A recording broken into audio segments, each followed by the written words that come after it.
Good morning, everybody. I'm Tom Vassell. I'm Z Garcia. Hello. And I'm the podfather of gaming, Stephen Bonacore. So today is basically the start of convention season. The UK, I know a few small conventions have gone off, so I'm not trying to not say that they're not anything, but the UK Games Expo is not a small convention, and that one is going off today. So I hope everything goes well there and everyone stays safe. That's very exciting news. I'm excited about it. We got our own conventions coming up not too far away. In September, the beginning of September, we got the Dice Tower Retreat in Miami, sponsored by Restoration Games. And then the Dice Tower Retreat in Orlando, sponsored by not Stronghold, Who? Arcane Wonders. Both those retreats are quite full at the moment, but you can get on a waiting list, but I'm not guaranteeing that you'll make it in. The cruise, Dice Tower Cruise, is still available at this point in time. So, always something to go to, always something to prepare for, but I'm just glad that something is happening at this point in time. And I can't be more excited to be back out, checking, seeing people at conventions and things like that. So, and I'll be going to all the biggies. So, see you there, everybody. He goes to the smallies too, though. I'm going. Since you mentioned it, in 2 weeks I will be the very special guest of honor at Great Plains Game Festival in Lincoln, Nebraska. So all you Nebraskans and Omahaans, come on down. Wow, my dad lives in Nebraska. I could have send your dad. Oh yeah, that'd be great. I'd love to meet your dad. Oh, I could tell him some stories. Never gonna happen. Secondly, even though my dad lives in Nebraska, the distance from him to Lincoln is about as far as we are from Pensacola in Florida. Yep. It's a really long. Nebraska's a long state. Big state. Alrighty, folks. Well, we're gonna get going here with some contributors. Then we'll be back for a game show. It's about time that we compete. Here we go.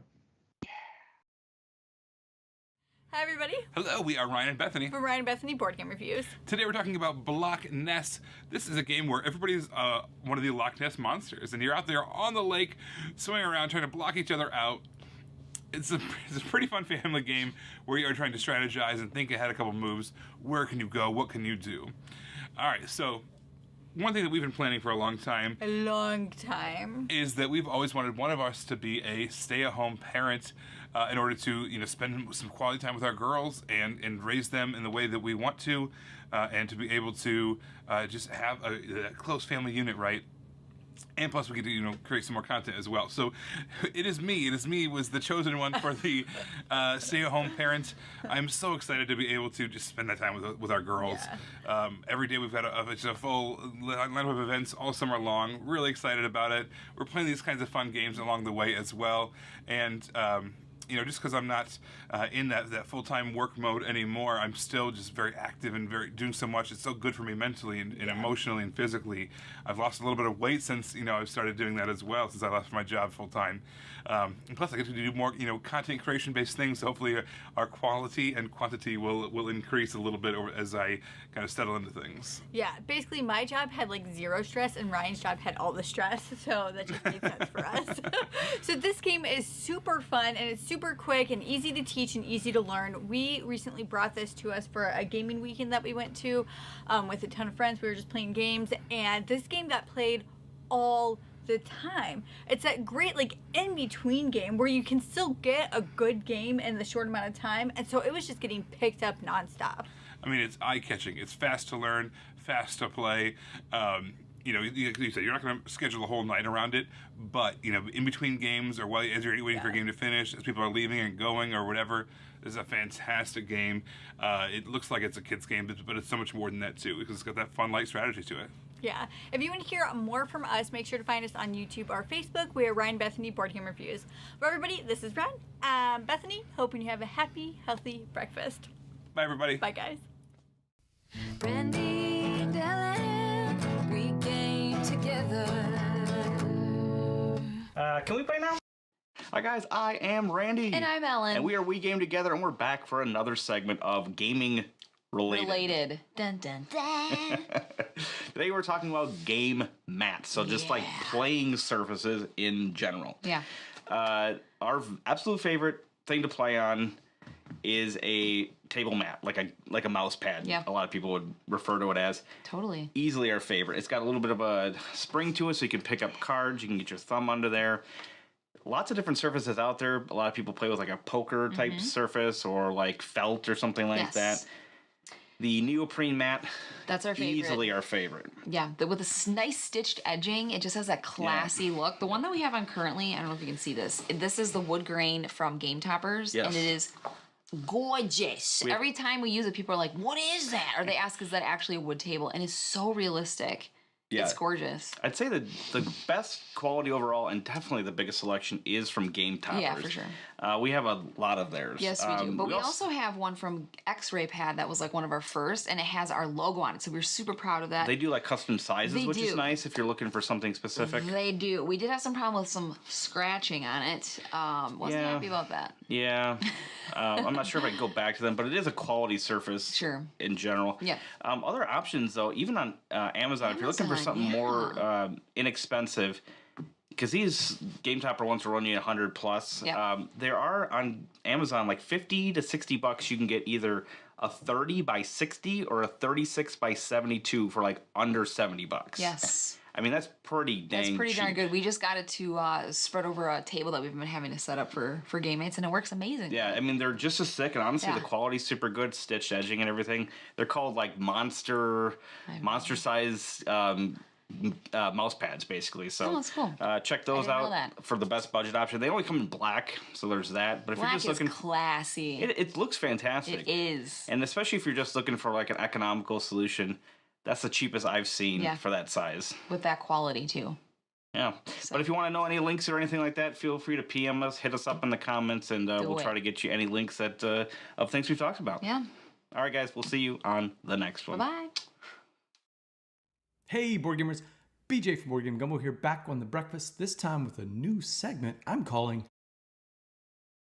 That's right, I'm looking at a category of games, and I'll pick out a top 3, and then let's see if Tom or the chat can pick out a better top 3. This week, we're looking at whales in games. Whale Riders is a game with beautiful art from Vincent Dutrait. It features a theme that's pretty apropos for this category.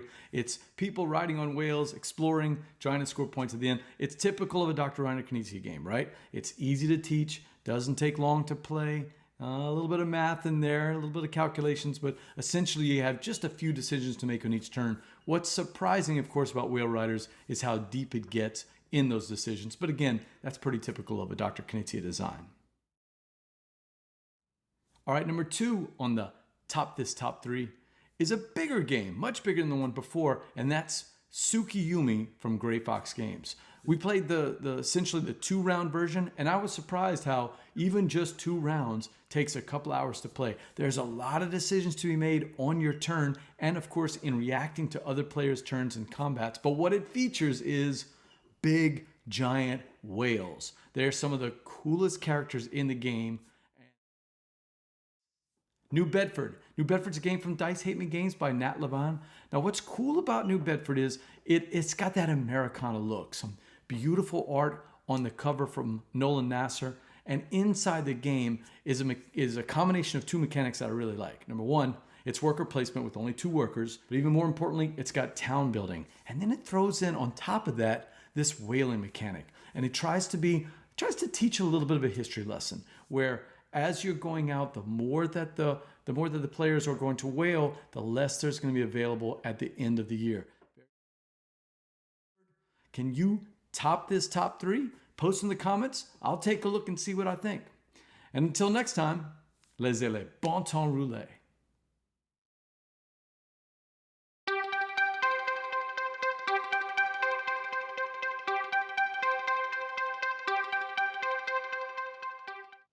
Hello, everybody. Welcome back to our Race to 15 Points game.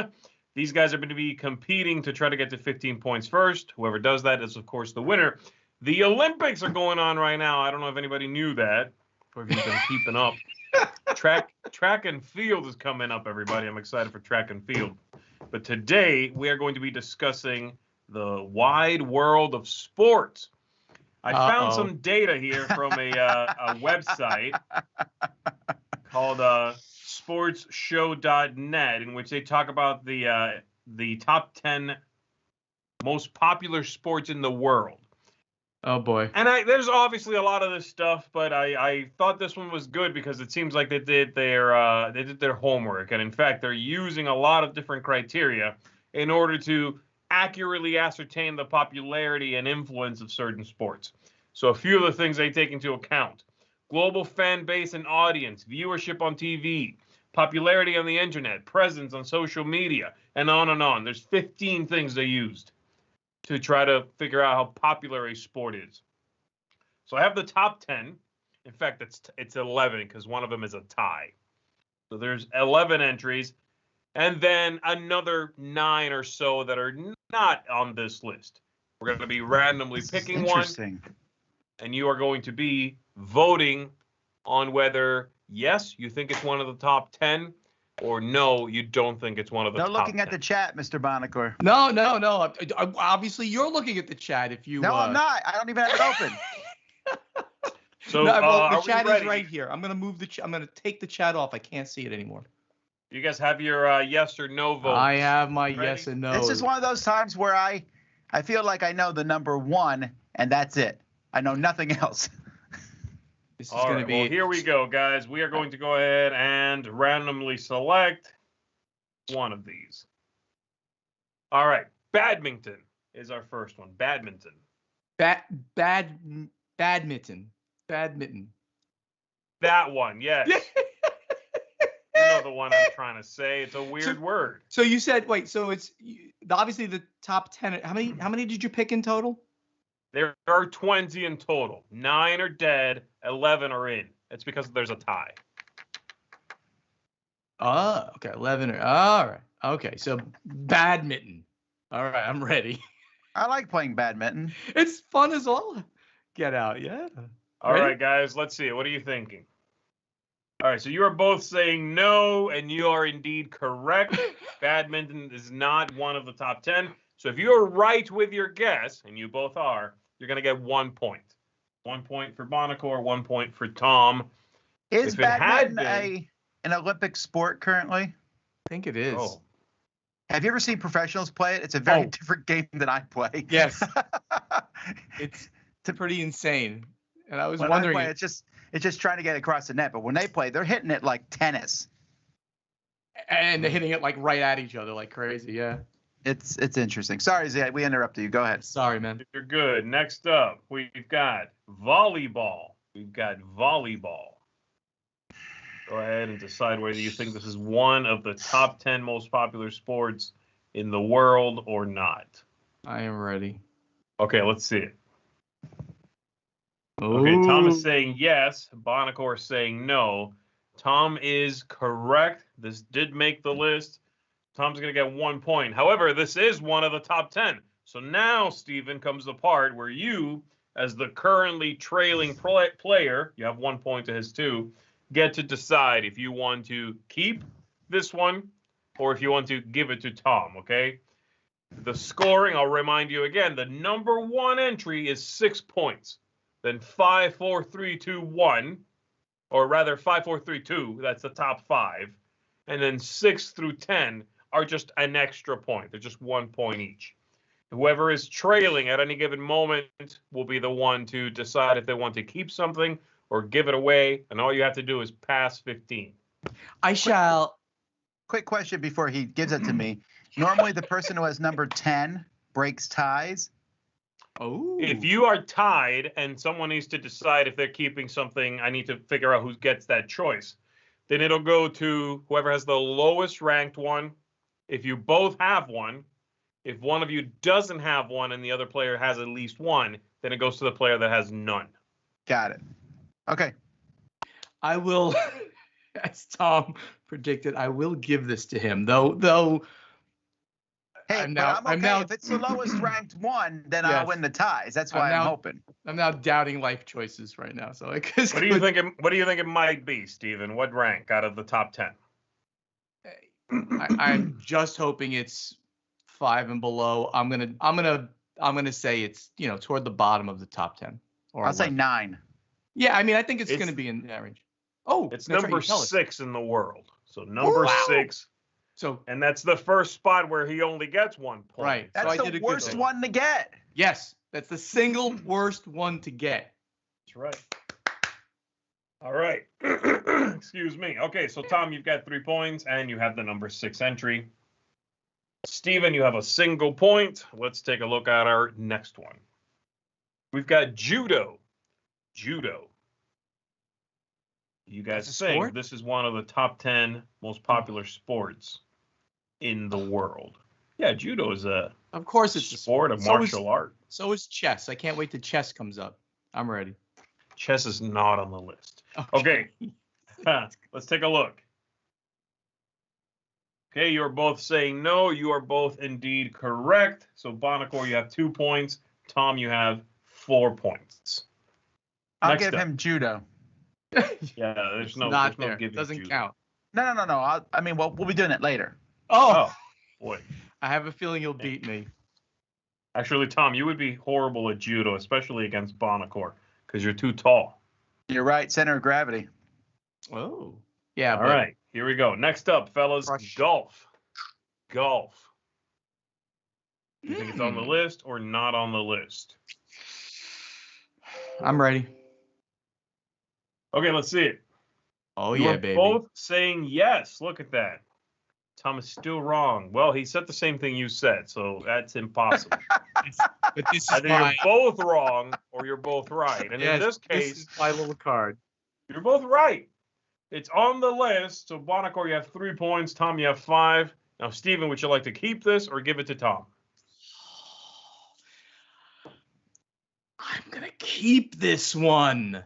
I You're think gonna this one's keep really this one. high. I'm gonna say it's Yeah. like number 3. It's definitely top 5. I'm almost sure it's top 5. This is the number 10 entry. Oh, Jack. Oh, Well, that's good though. You get the tiebreaker. well, yeah.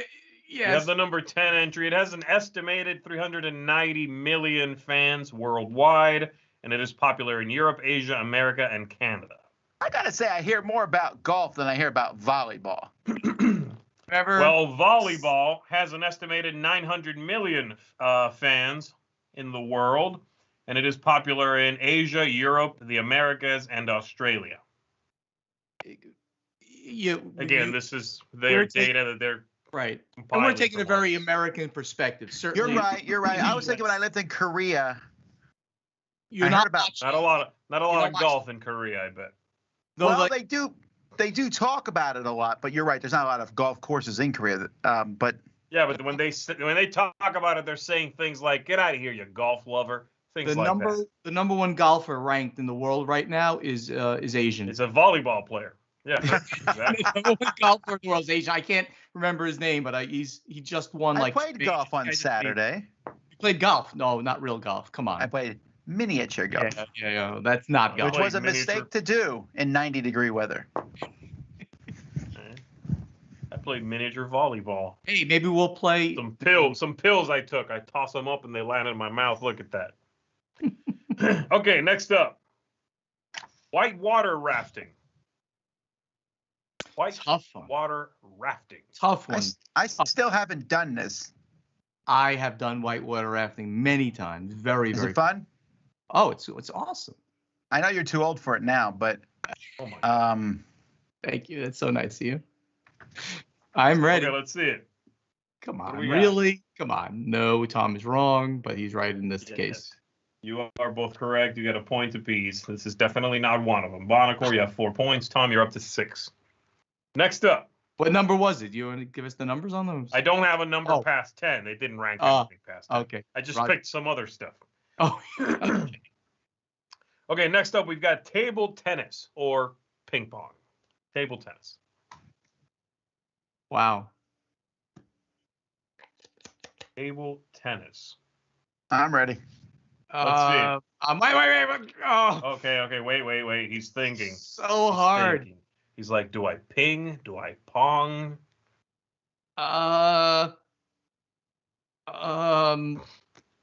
Okay, I'm ready. Okay. Hold on. Come on. Okay. So Tom's saying yes. Steven, you are saying no. Stop spamming me with phone calls, please, right now. Thank you. Really? I'm getting like calls from the same weird 800 number like in a row. Okay, you know what? You just bought yourself a one-way ticket to airplane mode. Guess what? Airplane mode for you too. There you go. How's that possible? You're on airplane mode. His phone's got a ghost in it. Just continue to ring. I'm really confused. Yeah. Anyway, table tennis is indeed in the top 10. That's another point for Tom, bringing you up to 7, Tom. Now, Bonacor, you're still trailing. Do you want it or you want to give it to Tom? You have 4 points. Tom has 7. Give it to Tom. You want to give it to Tom, okay? Thank you, Mr. Forrest Gump, for the popularity. What do you think? Yeah, that's true. Forrest Gump definitely helped. What entry do you think it might be? You guys I'll have say it's 10. number 4. Oh, I wait. think it's number 4. You think it's lower, Steven? Yes. It's number 7. So Steven is right.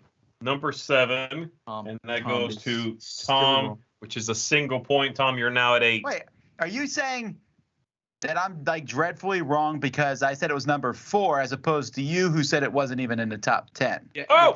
You're just dreadfully wrong. Dreadfully wrong. Steven only considers the top 5 to be in the list. That's right. That's the only ones I care about. And I'm going to get the rest of those. I hope. Fine. Here we go. Next up, we've got basketball. Basketball. I'm ready. Okay, let's see it. Yeah, baby. Yeah, baby. You are both interesting. correct. I know what number this would be probably if we were in America, but it's different worldwide. Right. So you're each going to get a point. Steven, you have 5. Tom, you have 9. 5 to 9.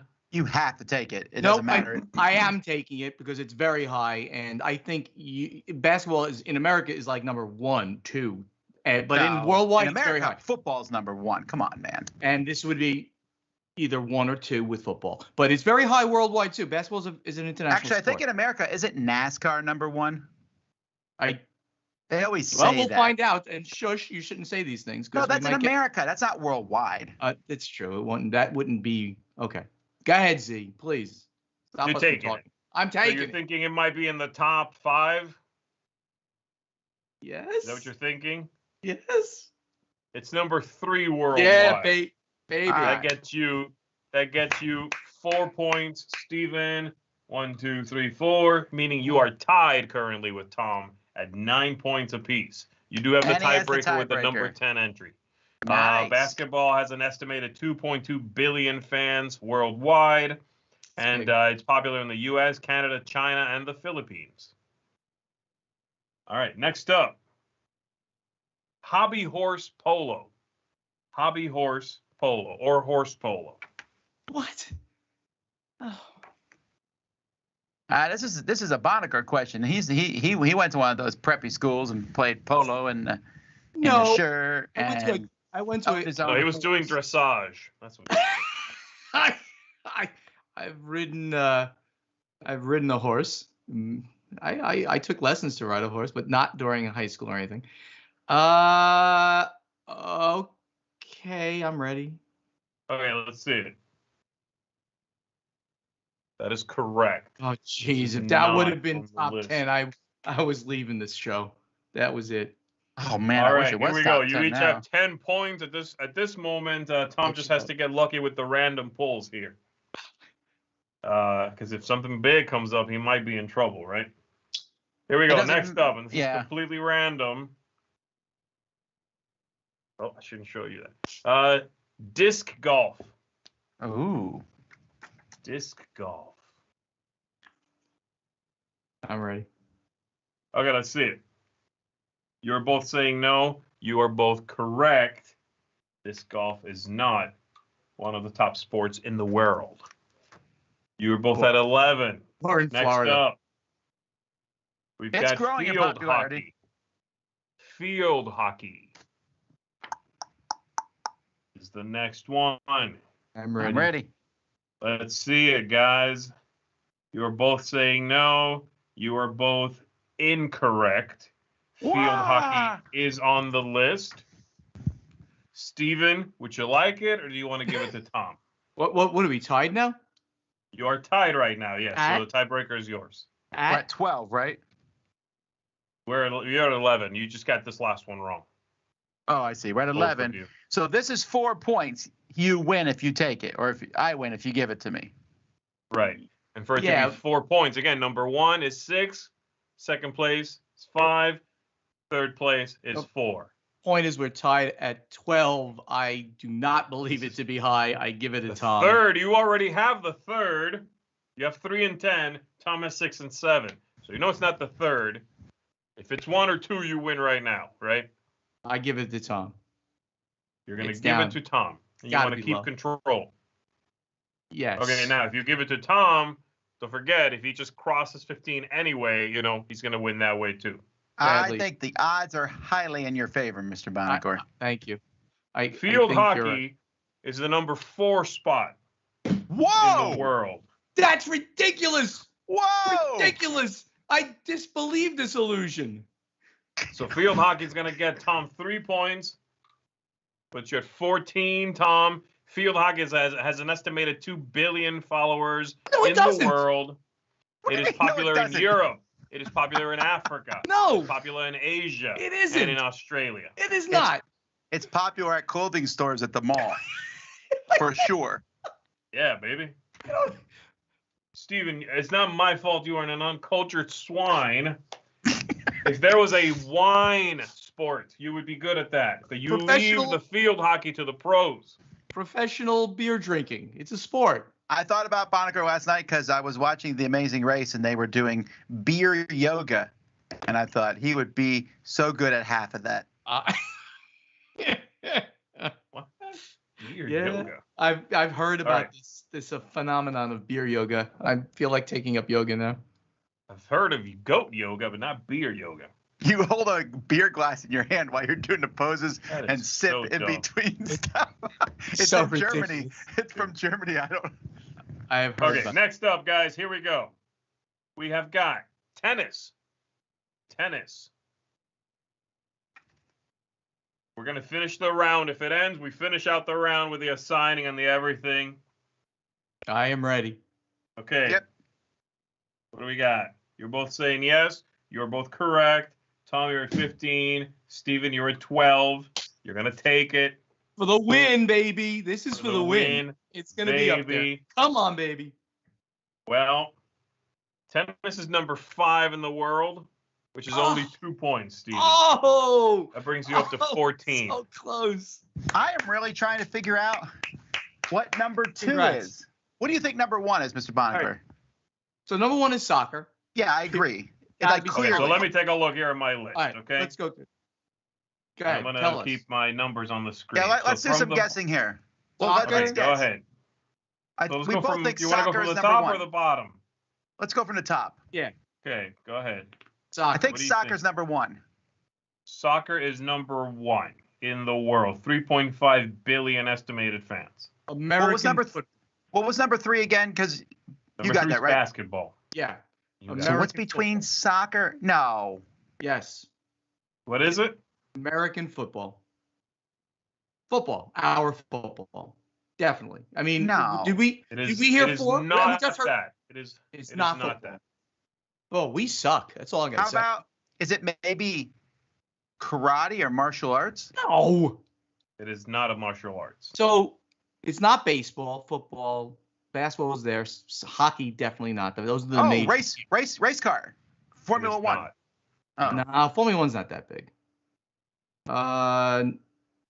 Done? How about, is track and field considered a sport? No, it's not on the list. Let's see. Rugby is not popular enough. Is bowling? No. No, it's not on the list. Number 2 is cricket. Wow. All right. Well, there you go. I even said rugby and cricket didn't pop in my head. What Number 2 Englishman is put this cricket. list together? It is very 2.5 billion estimated fans, popular in Asia, Australia, and the UK. And again, they're looking at a lot of things here when they're putting these together.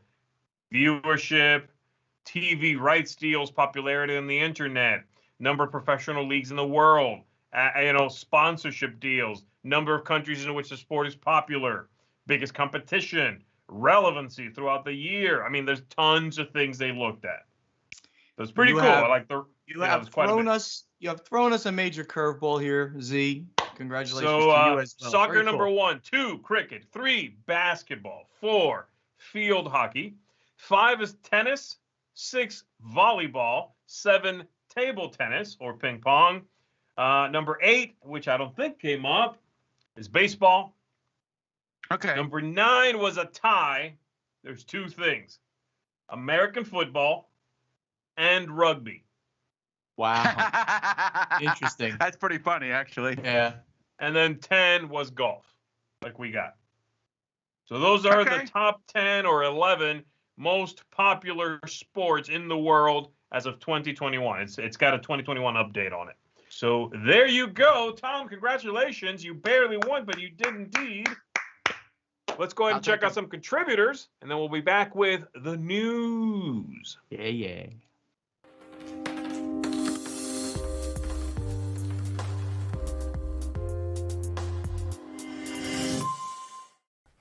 Good morning. Good morning. I'm Tim. I'm Lizzie, and we are To Play or Not to Play. And we are continuing our look at games that you can pop in your backpack and take away with you on holiday. Today we're looking at Blueprints. 2 to 4 player game from Z-Man Games. We really like this one. It is a dice drafting game, and you use the dice to create buildings from the blueprints you're given on your cards. That's it. I mean, there's a set of cards, a little deck of draw card piles. You take one each turn, put it behind your little barrier, and you get a bag of dice. You put your hand in, throw a certain number of dice depending on how many players are playing, and you put them in order 1 to 6, and then draft those dice accordingly to build your building. The trick is there are 4 different colours: black, clear, orange, and green. They represent different materials, sort of wood, stone, glass, that kind of stuff. And you take those according to the plan that you've got, the little blueprint, but also there are bonus cards for sort of getting certain bonuses if you get, say, all the same colour or same numbers, or if you get a certain dice adjacent to another dice, so things like that, and you build your building. And you can even go off piste a bit and build something that is not part of your blueprint so that you get one of the bonuses. So lots of little tricksy ways of playing. Very simple. You play 3 rounds, in other words, 3 cards, 3 blueprints. The player with the most points at the end wins. It's very simple, very straightforward, but it's nice, plunging your hand in the bag. For me, it's very similar to Sagrada. So I think if you like Sagrada, you're like this. Very much. Obviously, it's quite similar theme as in you're building things, but it's a different theme completely. Modern buildings as opposed to the Sagrada for me. And plus, like I say, the blueprints are 3D as well, whereas Sagrada is one level. You're kind of building this 3D image. I like them both. Really. Good game. So again, nice little portable package that you can pop in your suitcase or whatever.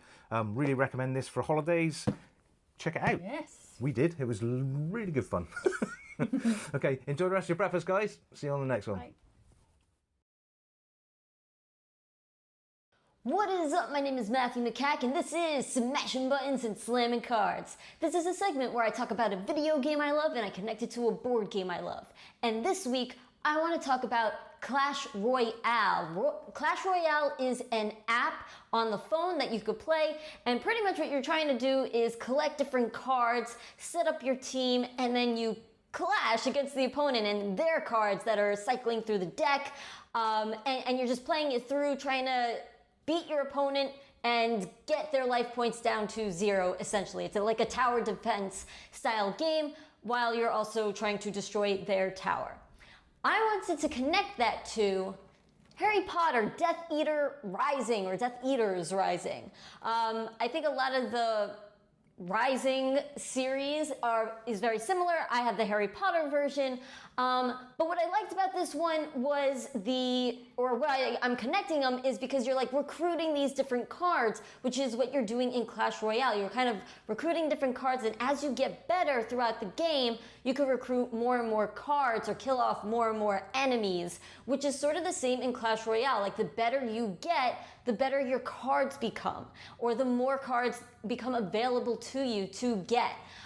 So that's why I'm connecting them. I have a lot of fun with this game. This game is cooperative style, and I also find it kind of like a tower defense where you're ultimately going up against Voldemort in this, whereas in Clash Royale, you're going up against your opponent. Voldemort is your opponent, and it is totally cooperative. There's a lot of dice chucking, and I love dice chucking in games. Anyway, that is it for this week. Thank you so much for watching. If you'd like, you can check out mine and my brother's channel called Room 51. I'll catch you next time.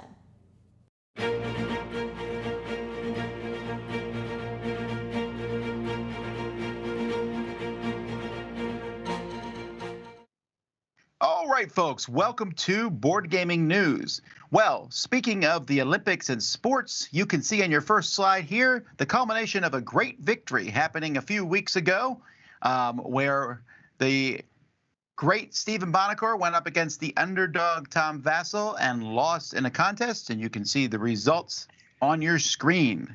Can they?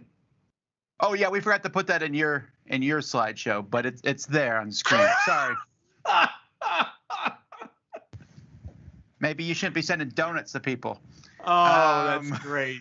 I haven't posted the video yet. I got to put it on my channel too. That was fun reaction that I had to like losing, because Tom, we were less than 1% apart, so it was very close. Amazing. That was amazing. Thank you, and congrats. That's right. Vegas killed me. Congratulations on the win. I hope you continue on your journey to better health. I am working on, although I went to Vegas after you, and that also did not do good. But I'm back to where I was. Good. All right. Excellent. So the first piece of board game news here we have is it's unfortunate news. So Tasty Minstrel Games is one of the few companies that is actually they put up shares of themselves. I still don't quite understand. It was like they used almost a crowdfunding type platform to sell parts of their things. I'm still not completely, but since they have people who own part of the company, they sent out a state of the company thing, and it's basically all negative. Their most recent Kickstarter that they ran, they're actually offering to refund people money on that. But in this email, they told everyone their book value is negative. They fired everyone at the company essentially except for the owner who owns it still. They got a PPP loan, but that wasn't enough. They're doing well selling dice. They're keeping the name around, but they don't expect to produce games in the next 2 to 3 years, and hopefully eventually get their money back to start up again. So yeah, it's obviously very, very bad for them. Let me give you a little perspective first on what you mentioned there about how they're owned by other people. Very quickly, about 3 years ago, the securities laws were changed, whereby a private company could get some public ownership and not be like an exchange traded type of company like the ones that you know. So they went out, and it's like crowdfunding. They now have a bunch of people who own small segments of the company, and they put this out. They are, according to this, and this is my term, but this is true, they're in virtual bankruptcy. They're not bankrupt. They just have a negative book value, and they're going to be going into a mode where they produce no new big box games, concentrate on the small business of selling dice and their remaining inventory. Not a good thing right now for them. I feel bad. Nice people, but it's, this is what it is for them. I think this happens more often than we know. It's just not often announced. Well, when you hear a company that all of a sudden is not around anymore, or you don't hear from a company. Right, that's what I'm saying. So that happens this time. They just, because they were owned, they had to tell these people what was going on. Sure. They could have just faded, right, without mentioning it. But this is a very interesting thing with some other, at least one other particularly negative thing going on right now in the industry, and people are calling it, I've heard this term, container apocalypse, whereby a container that you would ship out of China most of the time could have cost you as little as $3,000. That's very low. A few years ago. Right now, in the current environment, your shipments might cost as much as $20,000 or more for that one shipment. When you think of a 7 times increase in a single cost on a single container, that is really bad for many companies. Now, hopefully this is a temporary situation. I can actually speak to this, Mr. Bonacor. Go for because it. we're having stuff produced for our Kickstarter project that we ran earlier this year. We're having that shipped here to America right now, and it costs us $16,000 to do it. That's amazing. But you're probably, I'm assuming you're shipping. I think amazing is not the word I said out loud. You might when be I heard the number. Yeah, that's bad, and I'm sorry that that's the case. Yeah, so it's going to be a temporary situation, but obviously people who have produced games, and they're going to need to still use containers or ship in a different way called, air shipment. And air shipment is just really crazy expensive. But if it's a small amount, maybe you go that route. But on the positive side, and this is a very important thing, I kind of shoved it in here to give a very positive look, though, on the industry. They just now was announced the 2020 hobby game sales were up by 21%.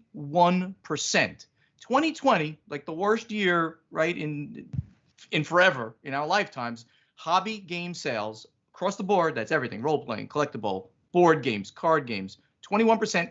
And the number now in North America alone is $2 billion, just eclipsed $2 billion. And in fact, in 2019, the growth had slowed a little bit, still was a double-digit number, but like 10%, I believe. And now it's accelerated in 2020. So long-term, the industry is in very good shape. And for well-run, smart companies, they're going to do well in the long term. There's just going to be some of these hiccups that do occur along the way.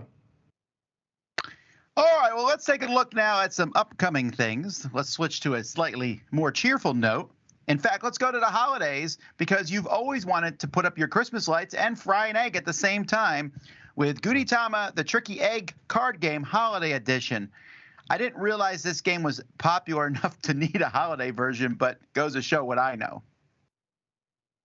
Yeah, this is a trick-taking game based on that cucumbers idea. It's one of those where you don't want to win the last trick.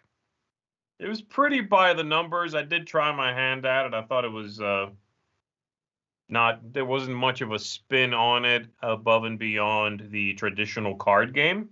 So you can also color me surprised as to what this is all about. I just don't even get the connection. The game is, the theme, slapped on top of it is this, popular Asian cartoon, the little fried egg being cute and lazy. I don't get the connection. Jingle bells, fried egg smell. Robin laid an egg. That is a really odd thing to combine, but maybe there's an Asian connection as well to Christmas with this thing. Well, it's a comic, so maybe there was a Christmas version or something. Well, speaking of, hope the game is good. Speaking of odd decisions, the next game, Caesar's Empire from Holy Grail Games, it's coming out in October. But this game is based on the main antagonist, Julius Caesar, of the Asterisk comics. So in Asterisk and Obelisk, they're always there. They're always fighting against Julius Caesar. What I think is weird is it's based in that universe. Those guys aren't on the cover at all. I don't think people, when they think Julius Caesar, they don't think those comics. He just exists in those comics to send Roman soldiers for them to punch up in the trees. Yeah. I really hope that those characters are represented in the game. I worry, like you're saying, because this cover has that art style and it says Asterix in the bottom corner there, but I really hope that I can be Obelix in the game, or Yeah, it's a little weird, right? I hope the characters are in it. I really am a huge fan of Asterix and Obelix. I have been for many years. So it's nice to see a game using that theme, but I hope it's in it. I literally have no connection to Asterix and Obelix. I don't know them. I have no idea. I happen to see this cover, and I'm like, that's kind of cool looking. That Caesar's this comic-y. A cool cover. Yeah, and it looks like a cool, like you're building Rome and stuff, and it just looks kind of interesting. But if you're telling me this has something to do with a comic book where these two other characters go and beat up Roman soldiers, it ain't showing it in this game. I agree. That's all they do is it's a silly comic. They just basically, they're like both enormously strong, and Roman soldiers show up and then they punch them literally into trees. And that's funny. It's this little village. They're a little village, the last village holding out against the Romans. And the reason they've been able to hold out is because they have a guy who makes this potion. And when they drink it, they become super powerful. Right. And just can just like do the whole like whoop, whoop, whoop, whoop, make the guys fly and stuff. That's funny. That's great stuff. I love it. Alrighty, Atlas Game is coming out with Gloom Chronicles. And it's an expansion for Gloom, which adds campaign-style gameplay to the Gloom core game, something all of us have been asking for. Okay, I joked there, but it is only $8. It's 20 cards. That's cool. So if you love Gloom, and I think Gloom is okay, but I know a lot of people really like it, and then this is a way to add more stuff to the game. So when I first saw this, I said to myself, this is like 20 years too late.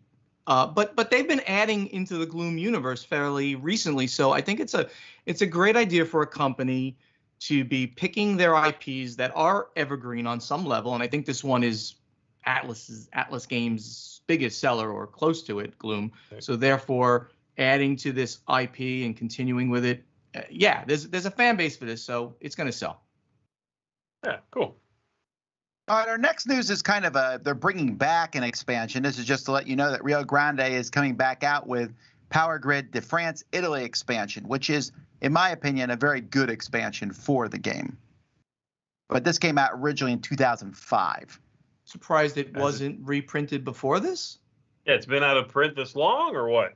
I don't know. That's all the information I have.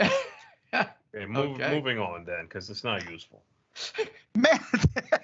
Mantic is launching a new game called Overdrive because we don't have enough sci-fi arena games at this point in time. You said Magic is launching this? Mantic Games.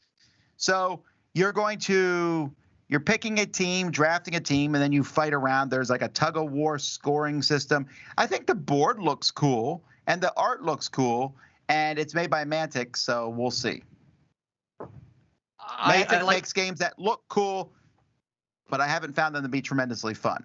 I like the fact that you've got multiple play modes, it looks like, right? A King of the Hill, a Pass the Bong, all these different things that you can do in there. It looks like it, and it looks kind of cool, but I don't know how the game works. And didn't I see that it was very expensive here? It's like $120?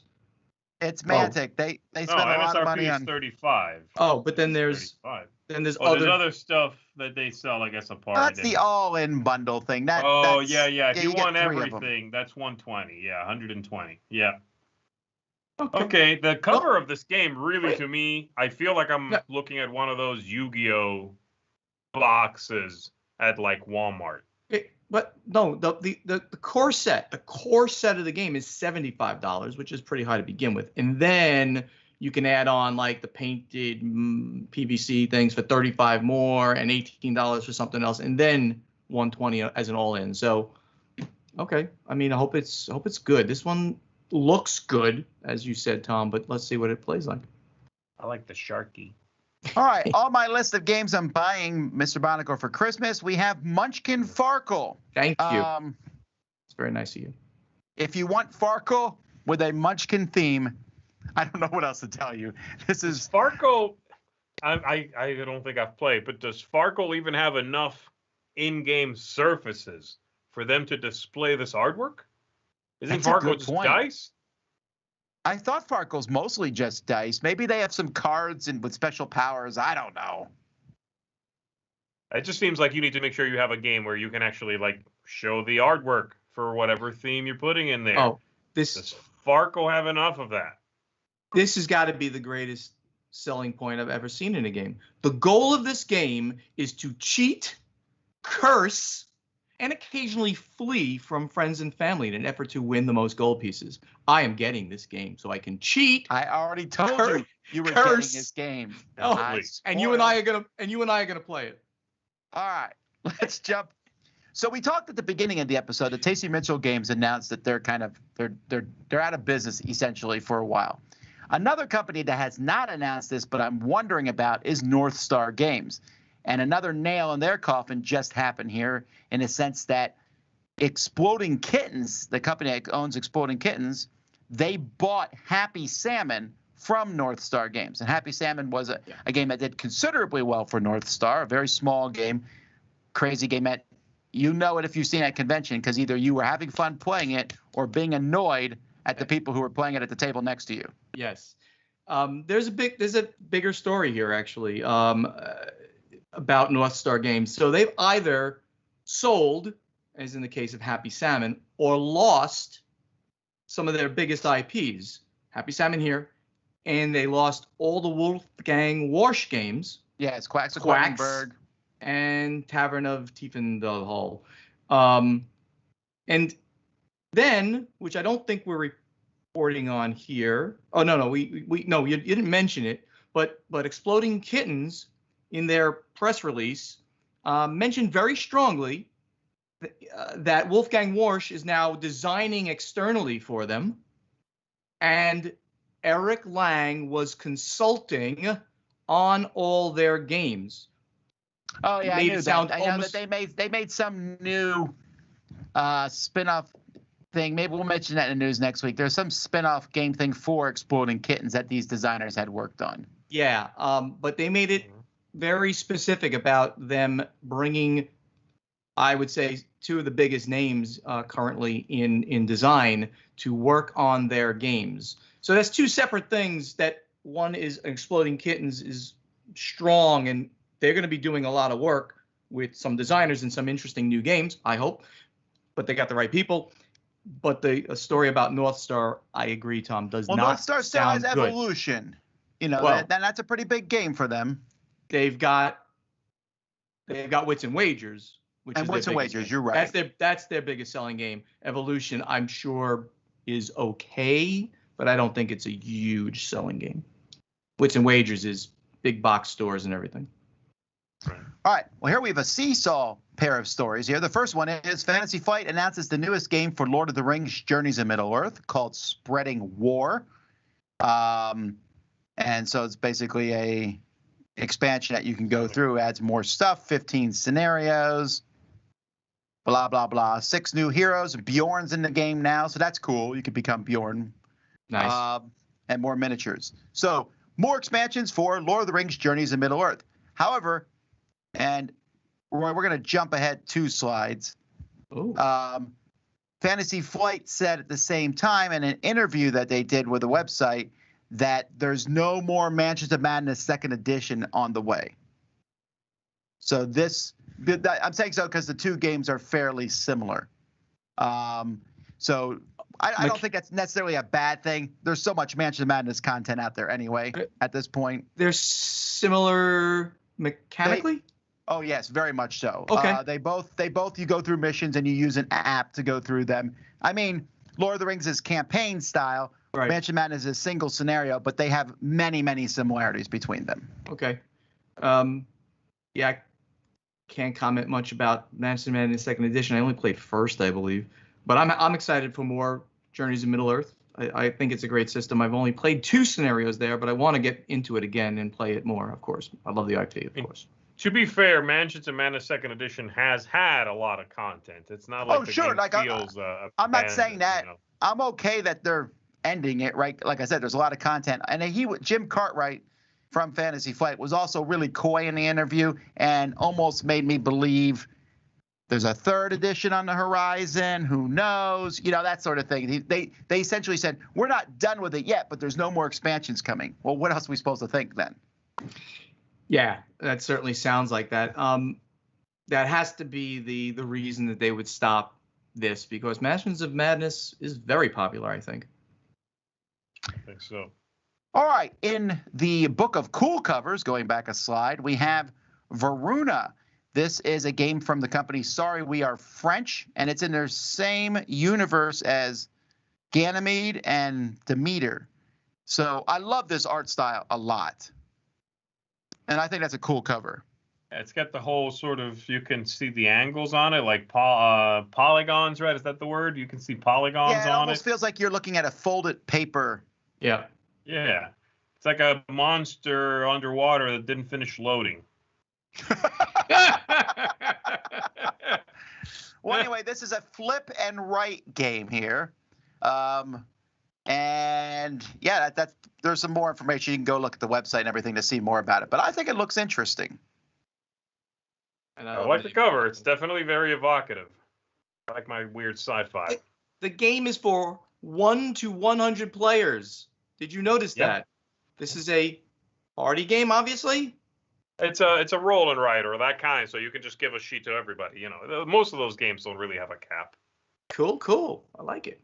Just don't play with 101 people, okay? That's madness. All right, and then our final piece of news, a very popular game that Z and I both really like, Cryptid, has another version coming out, a 2-player game called Cryptid Urban Legends, an asymmetrical competitive game of deductive reasoning. This is coming from Osprey Games next April, and I am super pumped about this. Yeah, me too, actually. It does seem to be really more of a spiritual success. Like they're in the family. It doesn't feel like a sequel as much as a different game in the same thematic trappings. Because it's, again, a 2-player only game, very different. It seems to be a cat and mouse style game, very different from from Cryptid, which is more of a sort of logical deduction and narrowing possibilities kind of game. This is its own thing, but it's from the same designer, so some of the same people worked on it, and I love the look of this cover. I'm excited because it just sounds really neat. I don't know if you necessarily would like one if you like the other, I think. You know what I mean? And you might like this one and not have liked the original one. So I hope it's good, though. I guess that would be my thing. Me too. It looks awesome. I like hidden movement games, so I'll check it out. All righty. Well, folks, that's the news. Let's keep moving.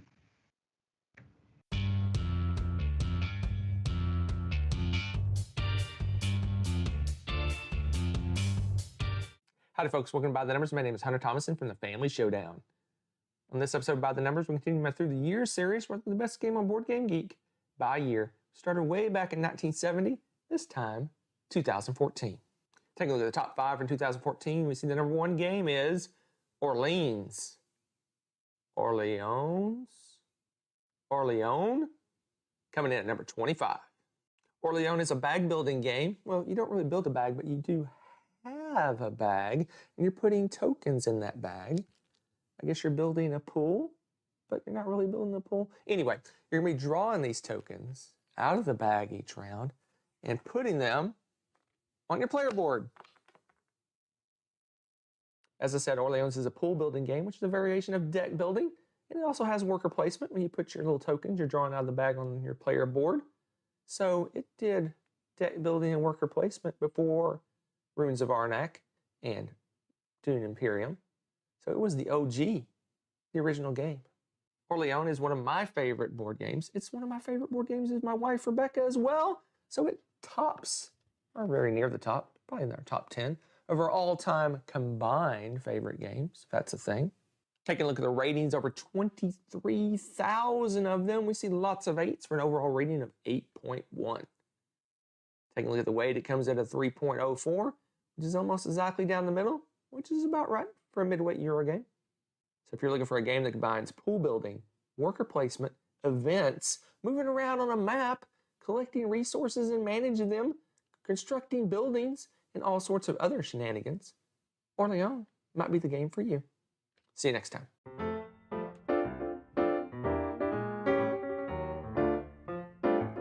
Hi, Stella. And Tarrant here from Maple University and the Dice Tower.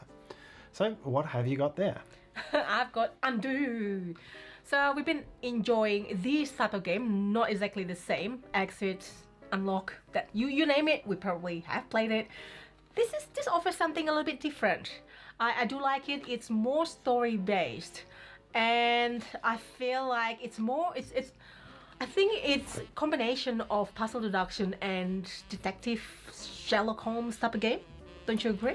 In a very light way. Yeah, in a very light way. So there's not that many, like there's much text as the Sherlock Holmes, the consulting detectives, like with heavy books, but it has cards, and it says actually stop. Let me just like bring up the one.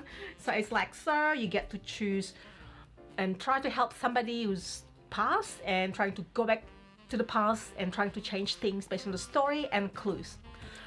The game weaves a vague story. You read kind of a vignette that refers to a person in vague pronoun sense, and you'll see there's these interlocking stories, and you don't quite know who each of these things is, who is in each of these cards, but you have to make decisions based on the information you've got. I think that this brings something different, something new. So if you like this other game, I would recommend this. This has got a few of them out there, and this is just one of them. And hopefully you like it. We like it because it's different. It's still puzzle deduction. It's like Chronicles of Crime in a way as well, just a little bit. And that's it. What do you think of it? And we are Meeple University on YouTube and also on the Dice Tower. See you next time. All right. Well, that's it here for another episode of Board Game Breakfast. Is there a reason why you're sinking? Oh, I want to be the same height as you for once. Very nice. That's a height joke now we went to. We went to the height joke. That is the level we're stooping to, just like I stooped to your height. Anyhow. Z, help me. Help Help me out here. I mean, that's just like, that makes no sense. Of this stupidity. I will take the high ground, which Tom told me to say you can't take because you can't reach it. I see what you did there. I have to. He's my boss. I'm sorry. He signs the checks. Folks, we'll be back at 2 o'clock with our top 10 advanced two-player games. But until then, I'm Tom Vassell. I'm Z Garcia. And I am Stephen Bonacor. Tom is always wrong. Have a great day.